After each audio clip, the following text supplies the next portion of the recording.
Hi, I'm Rajiv Satyal. I'm a comedian and a host. I am Indian. And I'm American. So this show will tell the story of Indians in America. I live right here in Los Angeles, the home of Warner Brothers, Disney, and now Funny Indian Productions. My guest picks a game, and we play it. So enjoy. What do you bring to the table?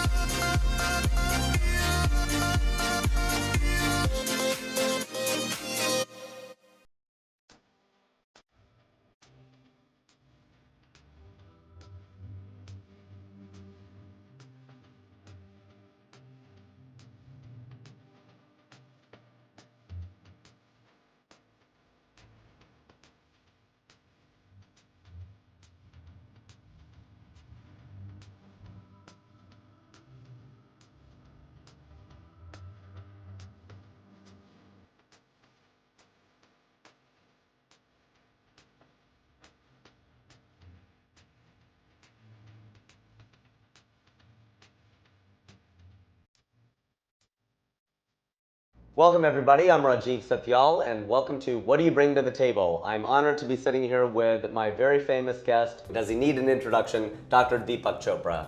How are you doing? I'm good, thank And you don't mind being called Deepak? Call me David, if you will. This is the third time we're sitting down for an interview. I'm hugely grateful to you, very appreciative. This is super kind of you. In one of the interviews I had asked you once, what are you? Like an author or a speaker, and you had said you don't like to define yourself. I'd love for you to elaborate on that. What do you refer to yourself as then? See, when you're born, you are just pure potential. You are infinite possibilities. Sure. Then somebody comes along and says, your name is Rajiv Satyal, you're Indian, your father is so-and-so, etc. Right. And now suddenly you have a conditioned mind, and in a way you've screwed yourself, Right. because you've limited yourself. The moment you define yourself, you limit yourself, Yes. because then you're closed to all other possibilities. Right. It's you've got to not just get out of that box, you've got to get rid of the box altogether. So is that biological or is it social? It's social. It's the hypnosis of social conditioning, and it gets recycled over hundreds of thousands of years. So 99.99999% of the thoughts that a human being has are not their own. They're recycled, conditioned mind, whether it's through religion or nationality or ethnic background, or history, economic conditions, a particular slice in planetary history, but your thoughts don't belong to you. And if you knew that, you wouldn't, first of all, be tortured by your thoughts. Secondly, you could say, you don't belong to me, next, please. Right. And then you would open the window to some creativity. I think that's very liberating, though, to think about it that way, because we're always tortured, especially comedians are very neurotic, right? And that usually means that your brain is just going. But it's liberating to think, okay, you know what? These thoughts aren't necessarily my fault. Yeah. Right. Most jokes are also recycled. Most jokes are also recycled. They just take a different They say every joke is misdirection. context, yeah. Right, it's a different context, and the way that I explain a joke, it's why I've been booked to speak at various conferences, because I came up with this one thing, right? You come up with one thing. And I said the structure of every joke is 1, 2, 4. That's the structure of every joke, right? Because 1, 2 sets a pattern. And if I were just to say 1, 2, 3, you'd say, yep, so what? Or if I said 1, 2, 7, it would make no sense. But 1, 2, 4, you can go, oh, you weren't counting, you were doubling the numbers. I see what you did there. It's a discontinuity. Absolutely. That still makes sense in another context. It's in a way, it's a quantum leap of imagination. But what you've done is just change the context. Absolutely. The bark of a tree is different than the bark of a dog. Right. You know? It's still the word bark. It's just a sound that we've given to it. And the context. So I read your book, and it talks about infinite possibilities, and it talks about really that there's no objective reality. Your true self was never born, and therefore is not subject to death. What dies every now is experience. So the experience that you had when you came here a little while ago, it's dead. Yeah. Okay. Which is good, because it took us a while. 5 minutes ago You're right. is dead. Okay, good. 1 minute ago That's gone. is gone. 1 second ago is gone. By the time you get to my end of my sentence, the beginning is gone. By the time it actually gets into your brain, it's gone. So everything you look around is already happened. It's the past. Birth and death of experience, I'm just talking about Sure. experience. Birth and death of experience is happening instantly. You can't catch the past, you can't catch the future, and the present is too ephemeral to hold on to it. Yeah, it's just... Okay? So you can't hold on to any experience. Now, what people forget, that when they say I, they assume this body-mind, that there's someone inside there. Right. Okay, but there's no one there, okay? Where is it? Huh? Is it here? Is it here? It's not there. It's not a physical thing. Yeah, when you say I, which is the subject of experience, the subject of experience cannot be found in the human body mind. All you can find in the human mind are the neurological, biological correlates of experience. So as we are looking at this room now, we are seeing colors and photographs and shapes and sizes and smells. None of that exists in the brain. All there is neurochemistry. Okay? Furthermore, that leads to a very fundamental conclusion. I is not the body-mind. I is that in which the experience of the body-mind is also happening. And these sensations and sense perceptions that create my body-mind are arising and subsiding in every now. That's why, this doesn't look the same as it did when it was a baby, or when it was a teenager, or when it was a young adult. I'm not much bigger than I was, but yes, but fair enough. it's a different... But we're evolving and we're changing. Yeah, and what this is, therefore, the body-mind is a verb. It's an activity of sense perceptions in I. The only constant is the I. If I tell you, remember your high school, I remembers, because I is not part of the show. I is watching the show just like you would be watching a movie on a TV screen, or people are watching this. Sure. So the I of experience, the subject of experience, is never born, is therefore not subject to death. It's spaceless and therefore timeless. And attributeless. Attributeless, it doesn't have a location or a color, or a texture, or a taste, or a smell, but without it, there would be no experience of color, taste, smell, or anything that we call reality. That was a mind-blowing piece of this book, that it took, so much to wrap my mind around, this idea that it is attributeless, that it is spaceless. Yes, please. I don't want to tell you. See, mine, and there you go. I go with the flow. You know what? Because when you're with Deepak Chopra, maybe this is the game that we're going to play, is we're just going to keep doing this, because I can't focus on two things. That's called, if you do that, you'll stay in flow. I'll stay in, we're going to keep the flow going. This is good. So I'll take a piece, you take a piece. Yeah.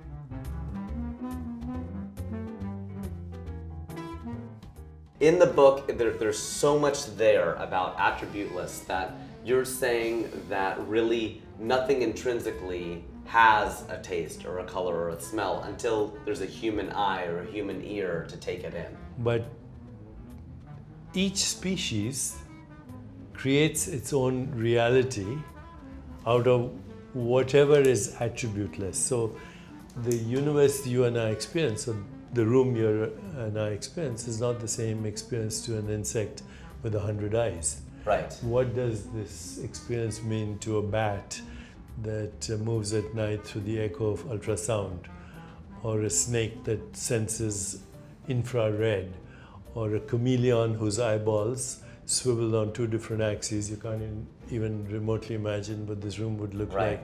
So this is a human experience. And the universe that we talk about is a human construct. Right. So, if I gave this to a baby, or this, or anything, Or your cool glasses. Oh, my cool glasses. The baby would first of all touch it, Right. would be fascinated by the colors, might taste and smell it, and might even try to eat it. Yeah, probably try to eat Okay, it. and then Right, find right. if it's pleasant or unpleasant, Right, throw it away. Right. And at this moment, what that baby is experiencing is raw experience, just raw, no construct.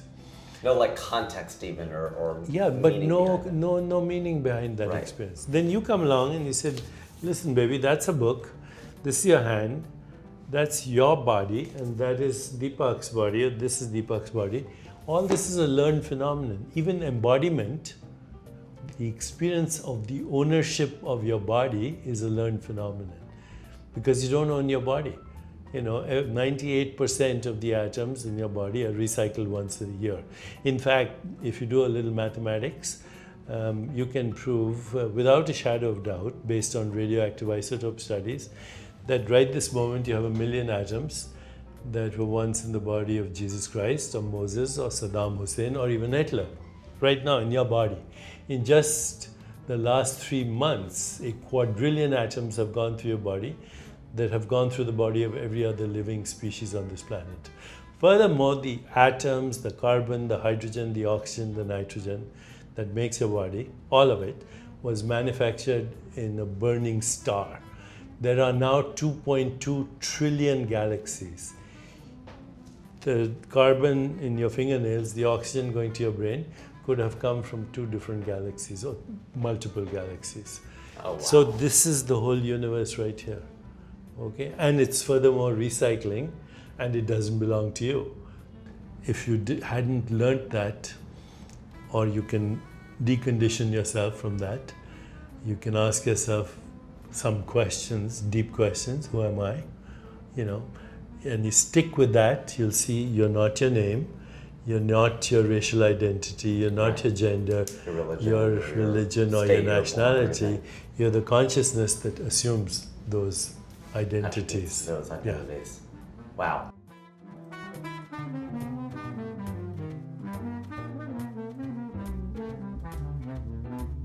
So what do we do with this information? The Vedanta says there are 5 causes for human suffering. Not knowing your true identity, Okay. which was never born and not subject to death.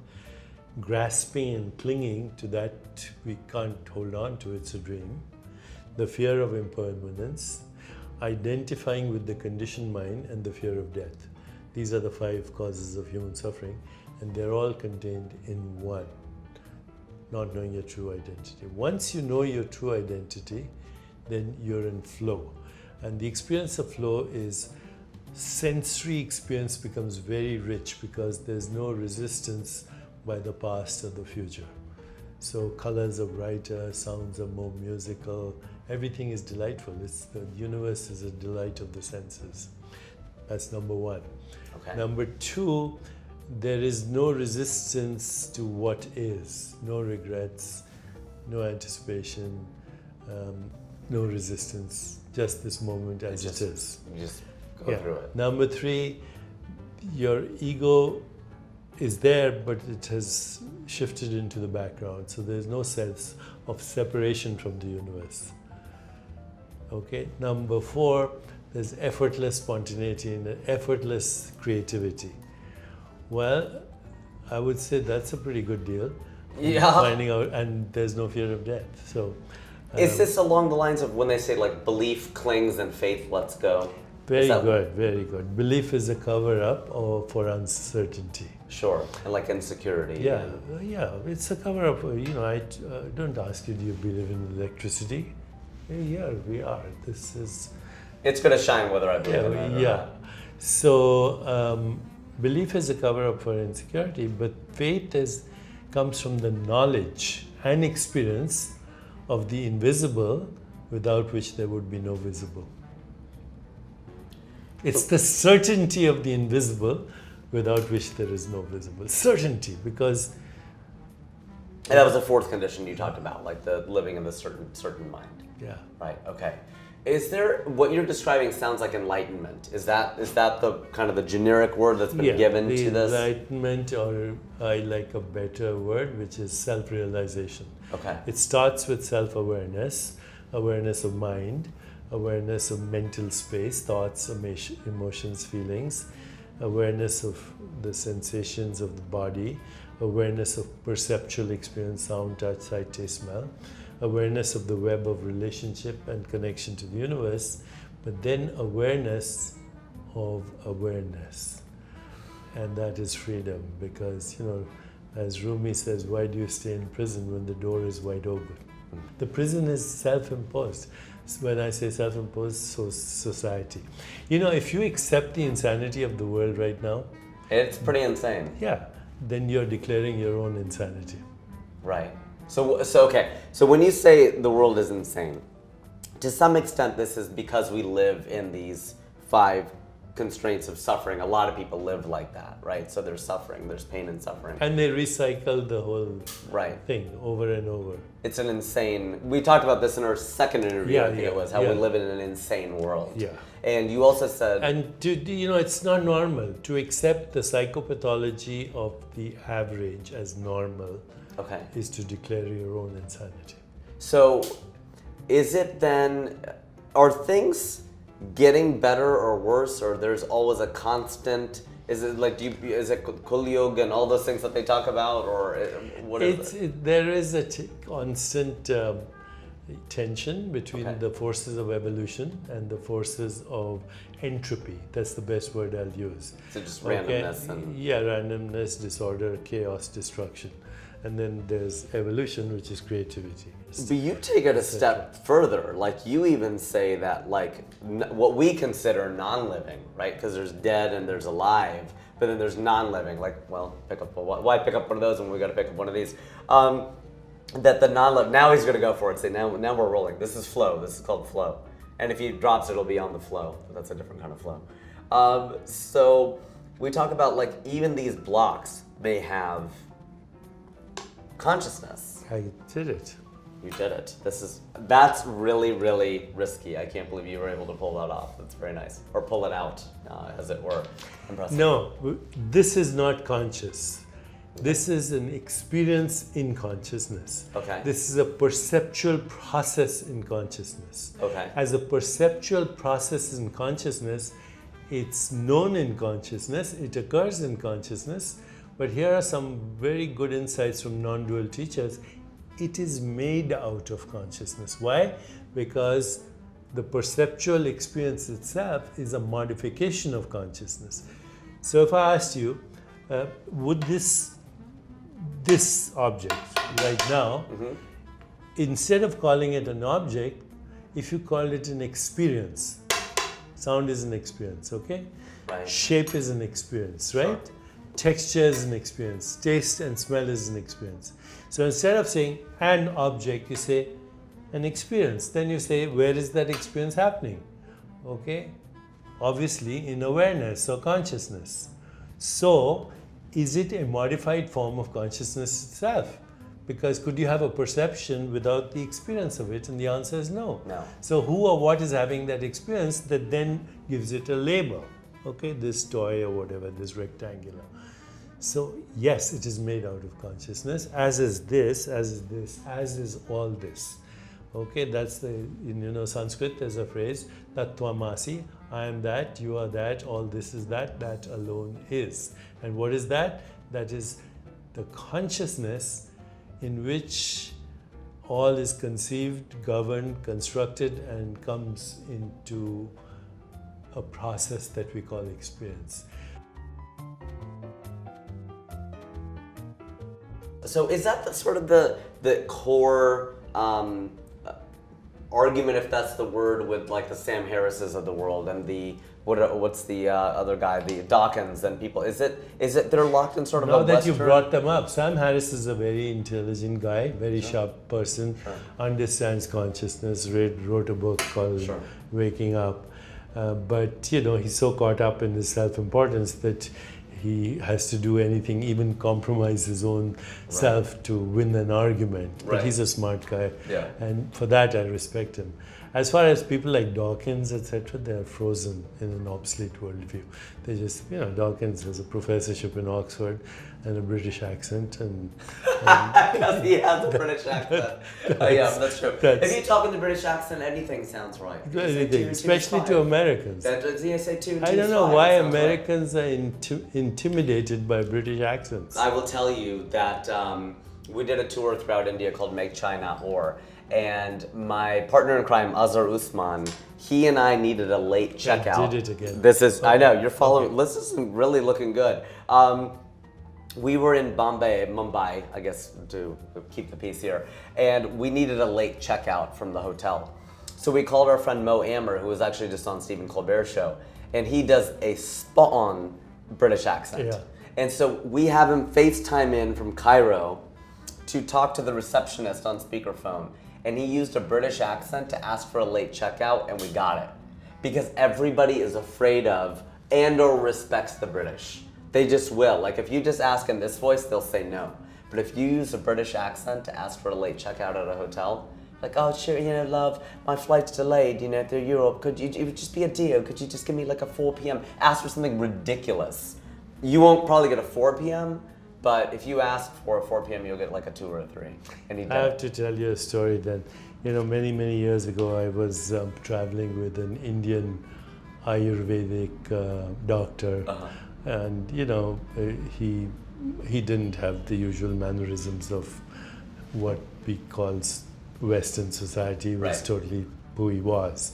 Right. And we had a meeting with the Governor General of an island somewhere in the Caribbean. I won't name the island, but a Britisher, and so we went to see him, and there was in the beginning some small talk. So he said to me, oh, in Ayurveda you use herbs, don't you? I said, yes, we use herbs. He said, yes, those herbs, they must be really good for the crops. I said, which crops? Right. He says, oh, just crops. And I realized that even an inane conversation sounded pretty impressive with a British accent. And then my Ayurvedic physician friend went to feel his pulse. He used to make pulse diagnosis. So he felt his pulse, he shook his head, and he said to the Governor General with an Indian accent, this body, no good. About the British guy. Yeah. Right? Like he just didn't have it. You have should have seen how crestfallen he was I at bet. that, because, He had been diagnosed. He'd been called on it. no good. No good. He needs to take more crops. And open up his sphincters, as they say. Yeah, that's right. Well, he was full of something, right? Yeah. So it's full, we'll say full of crop, maybe, is what he was.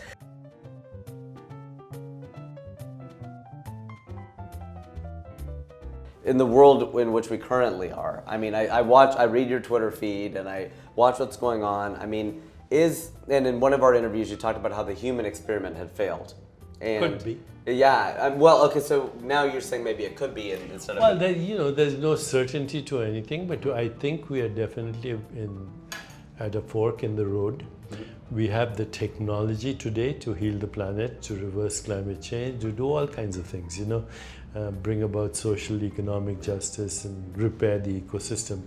Are we choosing that? Are we feeling the compassion and the suffering of our fellow human beings, that we want to do something about that? Right. And if we had a critical mass of people moving in that direction, everything is reversible. But not many people are interested or aware. I mean, 2 days ago, there was a glacier which is 1 trillion tons, right? Antarctica, as right. big as the state of Delaware. Right. If sea levels rise as a consequence of that, there'll be many areas in the world that will be devastated, and you'll have climate refugees and all kinds of diseases. And if it doesn't happen now, it'll happen with the next one. Right. So, we're pretty close to extinction in one way, but we still have the intelligence to do change something the about it. So, well, I mean, I guess it's kind of the eternal question, and also like I feel like we're always at sort of a crossroads, right? We're but always the at a technologies that we have right now, the modern capacities we have now, the stakes get higher, I guess. With the same Bronze Age mindset.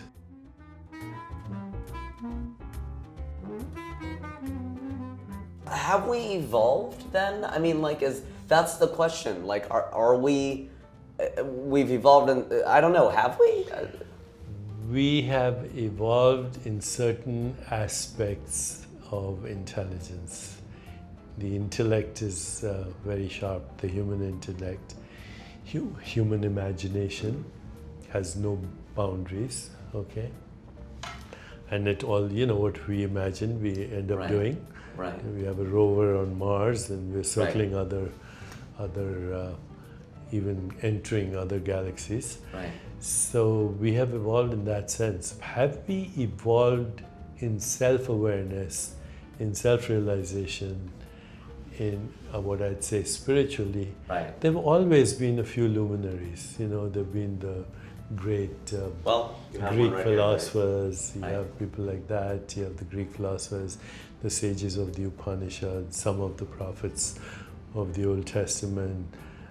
They've always been those little, we romanticize about them, but by and large, the human species is still stuck in, all our religions are medieval mythologies. Is anyone better than I know now it's like PC to say they're all the same, but are there ones that are better or more damaging or dangerous or? Not when it comes to ideology or dogma.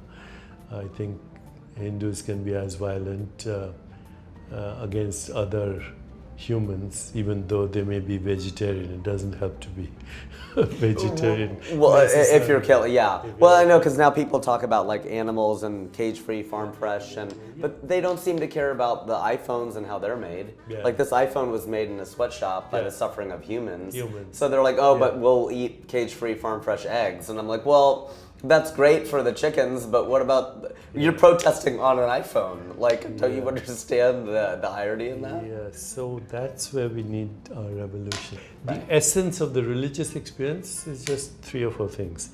1, transcendence.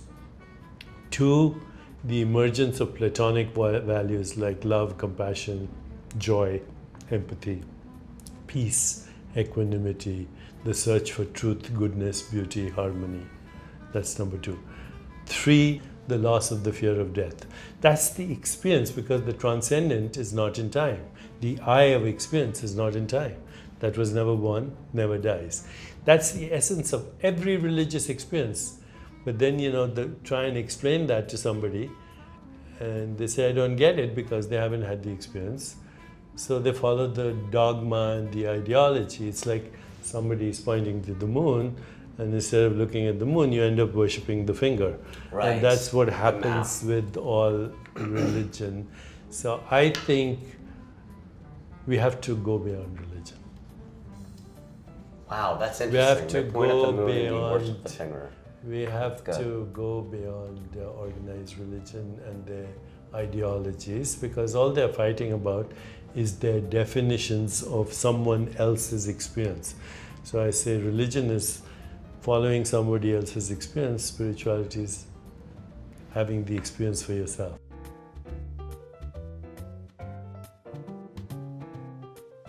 They say that to make a change, it takes the square root of the organization, like that number of people. I don't know if that's true, but I've heard that. There are people who say that. I don't know what the data is. I don't know what it is, right? But there's something to be said for just getting enough people, like to do you it. reach critical mass through media, through television, why we're through doing social networks, Absolutely. through books, through educational facilities, through movies, through entertainment, through jokes. Right. Maybe then there is hope. Dr. Chopra, we really want to thank you for Thank your you. time and well, it's not your time, right? This is our. But one time, thing right? about media now and all this stuff, you can have a record of the dream.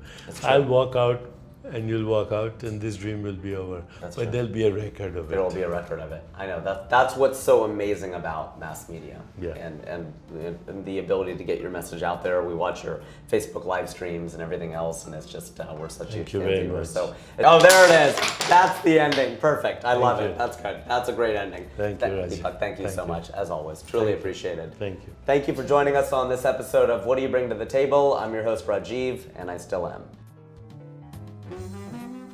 Next week on What Do You Bring to the Table?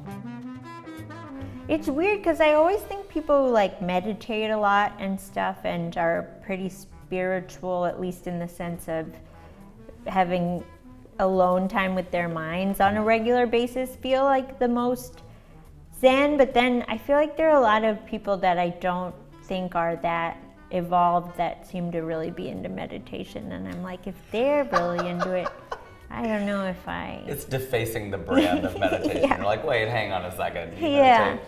It makes me think that there is like a level of spiritual or new ageness where it's just like an excuse to not care about other people's. Like it's just about being into themselves. Yeah, but they spin it as being like detached. Yeah, yeah. But really, Like they're they've- just like they've a- reached a higher plane. A jerk. Yeah, you're just kind of a dick, actually. Yeah.